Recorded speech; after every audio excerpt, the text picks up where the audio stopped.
Good morning, Ram Ram, नमस्कार मंडळी। तर कामावरनं आल्या आल्या पहिले मटकी थोडीशी उकडायला ठेवली, कारण मटकीला थोडा वास येत होता। 2 दिवस झालेले चांगले मोड पण आले होते, तर मटकी थोडी शिजली ना की मग त्याचा वास निघून जातो। हिंग घालून हिंगाच्या पाण्यात थोडी शिजायला ठेवली आणि पीठ मळायला घेतलं। बघू शकता तुम्ही, व्हिडिओ फास्ट फॉरवर्ड लावलाय कारण 35 मिनिटाचा व्हिडिओ होता, मला 10 मिनिटाच्या आत तुम्हाला दाखवायचा होता। अशा प्रकारे मी पटापट पीठ मळून घेतलं आणि मग नंतर भाजीची तयारी केली, कारण भाजीची तयारी होईपर्यंत पीठ चांगलं मुरतं। बटाट्याची सालं काढून घेतली आणि त्याच्या फोडी करून घेतल्या। आज 2 भाज्या बनवायच्या आहेत, कारण आज शुक्रवार आहे। मिस्टर सेकंड शिफ्टला गेल्यावर त्यांचा शनिवार उपास लागतो, म्हणून त्यांना एक टिफिन द्यायचा आहे, मुलाला पण टिफिन द्यायचा आहे। आणि मुलाला शिमला मिरची बटाट्याची भाजी द्यायची आहे, मिस्टरांना मटकीची भाजी द्यायची आहे। त्यामुळे आज 2 भाज्या करायच्या आहेत। बटाटे कापून झाल्याच्या नंतर थोडेसे बटाटे त्याच्यातले मटकीच्या भाजीत पण टाकले, कारण मटकीची भाजी थोडीशी वाढवायची होती। त्यानंतर बटाटे थोडेसे ठेवले शिमला मिरचीच्या भाजीसाठी आणि मग शिमला मिरची कापायला घेतली। शिमला मिरची मधल्या सगळ्या बिया काढून घेतल्या आणि व्यवस्थित बारीक कट करून घेतली।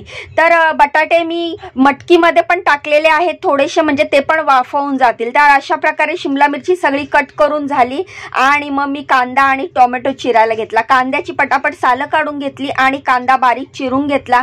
टोमॅटो देखील बारीक चिरून घेतले, कारण आपल्याला दोन्ही भाज्यांमध्ये कांदा आणि टोमॅटो हा लागणारच आहे। अशा प्रकारे पटापट पटापट कांदा चिरत होती। हा माझा डेली ब्लॉग आहे, जो मी घरी शूट करते आणि तो तुमच्यासाठी दाखवते। तर तुम्ही हे व्हिडिओ रोज बघत जावा। हा व्हिडिओ मी रोज माझ्या चॅनलवर टाकत असते। व्हिडिओ कसे वाटतात मला कमेंट करून सांगा। कांदा कापून झाल्याच्या नंतर टोमॅटो चिरायला घेतले, तर एक टोमॅटो खराब निघाला, तर मग बाकीचे टोमॅटो चिरायला घेतले, कारण कांदा टोमॅटो शिवाय भाजीला चवच येत नाही। तर आज 2 भाज्या आणि दोघांचाही टिफिन, त्यामुळे कामावरनं आल्यावर माझी खूपच घाई गडबड सुरू होती। आधी मुलाचा टिफिन द्यायचा होता, पण टिफिन देण्याआधी त्याला नाश्ता द्यायचा होता। मला प्रश्न पडला होता 2 भाज्या आणि चपात्या करायच्या आहेत, पण आता ह्याला नाश्त्याला काय देऊ। तर रात्रीचा भात होता, तोच पटकन फोडणी टाकला आणि मुलाला नाश्त्यासाठी द्यायला ठरवलं। तर मग अशा प्रकारे भात पटापट कढईमध्ये गरम केला, चहा गरम केला, आधी त्याला नाश्ता काढला प्लेटमध्ये तुम्ही बघू शकता, आणि मग चहा ओतला। तर मुलाला चहा आणि नाश्ता द्यायला काढला, तर भांड्यांचा ढीग मागे तयार होत होता माझ्यासाठी, कारण असं काही स्वयंपाक करायला घेतला ना तर भांड्यावर भांडे निघतात। हे बघा, अशा प्रकारे त्याला नाश्ता दिला मी। नाश्त्यामध्ये फोडणीचा भात आणि चहा दिला। मी मात्र कामावरनं आल्यावर पाणी सुद्धा पिलं नव्हतं। लगेच कढई ठेवली, कढईमध्ये तेल टाकलं आणि कांदा फ्राय करायला घेतला। आधी आपल्याला शिमला मिरची बटाट्याची भाजी करायची, कारण मुलाला जायचंय, त्यामुळे मुलाच्या टिफिनची भाजी आपल्याला आधी करायची। तर कांदा फ्राय होईपर्यंत मी मिक्सरच्या भांड्यामध्ये मिरची आणि लसूण टाकला। कांदा फ्राय झाल्याच्या नंतर त्या कढईमध्ये टोमॅटो टाकला, आलं लसूणची पेस्ट टाकली आणि मीठ टाकलं। ह्यामुळे काय होतं ना, कांदा आणि टोमॅटो व्यवस्थित मिठाला पाणी सुटतं आणि तो शिजतो। त्यानंतर त्यामध्ये टाकला हळद, लाल तिखट, घाटी मसाला, गरम मसाला। मसाले टाकून झाल्याच्या नंतर व्यवस्थित परतून घेतलं आणि थोडंसं पाणी टाकलं, जेणेकरून आपण जो मसाला फ्राय केलेला आहे त्याला थोडंसं पाणी सुटेल। त्यावर झाकण ठेवायचं, पाणी सुटेपर्यंत चांगला शिजू द्यायचा। तोपर्यंत मी आपला मिरची आणि लसणाचा ठेचा बनवून घेतला, जो की आपल्याला मटकीच्या भाजीसाठी लागणार आहे। तर अशा प्रकारे तुम्ही बघू शकता, कढई दुसरी जी होती ज्याच्यामध्ये आपण भात फोडणी टाकलेला, ती कढई रिकामी करत होती, कारण त्यामध्ये आपल्याला मटकीची भाजी करायची। तर असा मसाल्याला तेल सुटलं पाहिजे। बघा किती छान तेल सुटलंय मसाल्याला, एकदम असं वाटतंय की खूप तेल टाकलंय, पण तुम्ही बघू शकता मी भाज्यांमध्ये तसंच प्रत्येक वस्तूत खूप कमी तेल टाकले। तर शिमला मिरची बटाटा त्याच्यामध्ये टाकली, झाकण ठेवून शिजायला ठेवली। त्यानंतर दुसऱ्या बाजूला ते शिफ्ट केलं आणि जिथे आपल्याला आता मटकीची भाजी टाकायची आहे त्याच्यावर कढई ठेवली, तेल टाकलं, कांदा टाकला आणि आता मटकीच्या भाजीची आपण तयारी करतोय। तो व्हिडिओ फास्ट फॉरवर्ड करते। आणि मग कढीपत्ता टाकला आणि बाहेर पाणी पण एका बाजूला भरत होती, बाहेर टब लावायला ठेवला पाणी भरायला। पाणी सकाळचं थोडंसं बारीक असतं।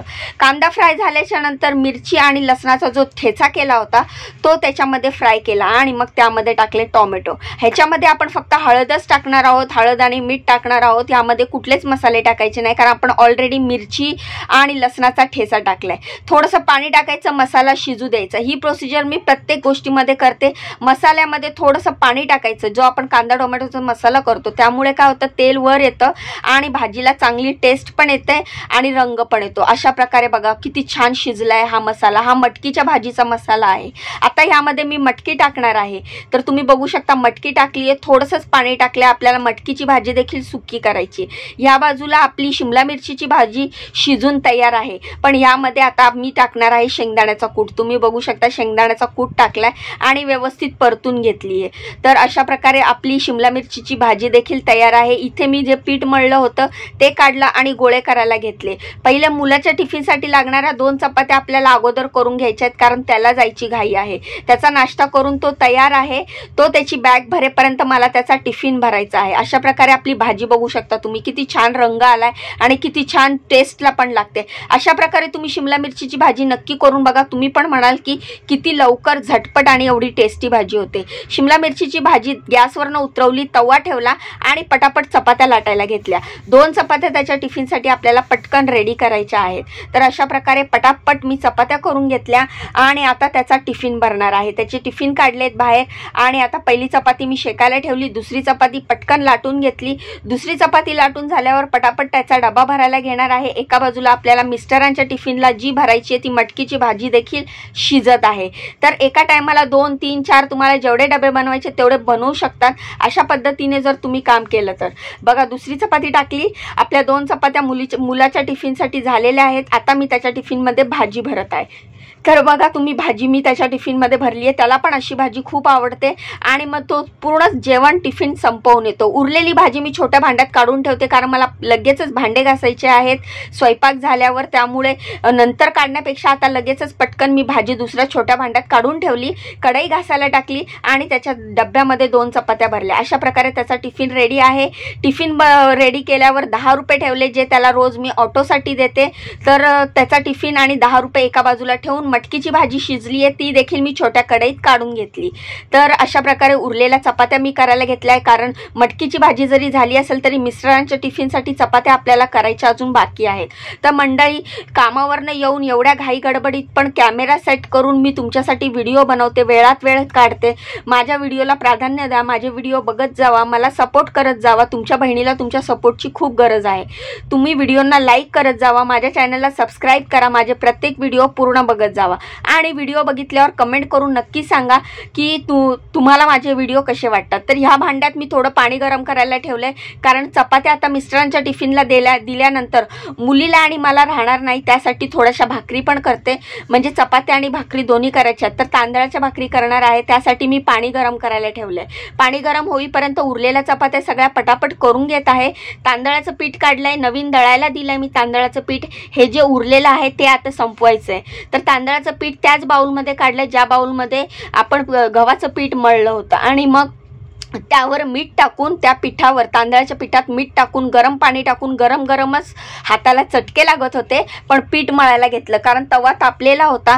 तर पटापट भाकरी पण होऊन जातील, यामुळे मी पटकन भाकरीचं पीठ मळून घेतलं। तर माझ्या मुलीला तांदळाच्या भाकरी खूप आवडतात, मटकीची भाजी तिची फेवरेट आहे, त्यामुळे तिच्यासाठी मी तांदळाच्या भाकरी देखील केलेल्या आहेत। तिच्याबरोबर मी पण खाऊन घेईल आणि मग चपात्या मिस्टरांच्या टिफिनला देईल।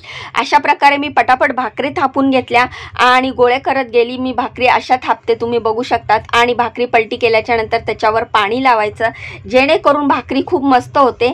तर तुम्ही तांदळाची भाकरी करता का? आणि करता तर तुम्ही लाटून पण करू शकता। माझ्या आधीच्या व्हिडिओमध्ये मी सांगितलेलं आहे, जर तुम्हाला भाकरी थापता येत नसतील तर लाटून कशा करायच्या ती पद्धत देखील मी माझ्या मागच्या व्हिडिओमध्ये टाकलेली आहे, तुम्ही बघू शकता। अशा प्रकारे मी भाकरी करून घेतल्या। ही शेवटची भाकरी होती। शेवटची भाकरी झाल्यानंतर बाहेर भांड्यांचा ढीग वाढ बघत होता। एका बाजूला भाकरी चपात्या स्वयंपाक होईपर्यंत मी पाणी देखील भरत होती, मधून जाऊन व्हिडिओ थांबून सनी मी जे बाहेर टब लावला होता, तुम्ही मगाशी बघितला असेल काळा, त्या टबमध्ये मी बाहेर नळाखाली लावला होता आणि तो मी आतलं पाणी देखील भरत होती। तर अशा प्रकारे ही शेवटची भाकरी देखील शिकायला टाकली आणि अशी मस्त टुणटुणीत भाकरी फुगली होती। म्हटलं तुम्हाला दाखवावं शेवटची भाकरी तरी, त्यासाठी हा शूट केलेला आहे। आणि मग आता तुम्हाला दाखवते मिस्टरांचा टिफिन भरते। तर सगळ्यात आधी चपात्या, खाली हा डब्बा ह्यासाठी ठेवला की कॅमेरा स्टँडला नव्हता लावला तर तुम्हाला दिसावं त्यासाठी। आणि मग दुसऱ्या टिफिनमध्ये भरली मटकीची भाजी। तर अशा प्रकारे मिस्टरांच्या टिफिनमध्ये चपात्या आणि मटकीची भाजी भरली। मिस्टरांचा टिफिन रेडी आहे। उरलेल्या चपात्या मी ह्या डब्यात काढून ठेवते आईस्क्रीमच्या, कारण चपातीचा डबा मी घासायला घेतलेला आहे, म्हणून आता ह्याच्यात काढलेला आहे। आता मी चालली आहे भांडे घासायला। तुम्ही जाण्याआधी व्हिडिओला लाईक करा, चॅनलला सबस्क्राईब करा। भेटूया उद्याच्या नवीन व्हिडिओत, तोपर्यंत बाय बाय।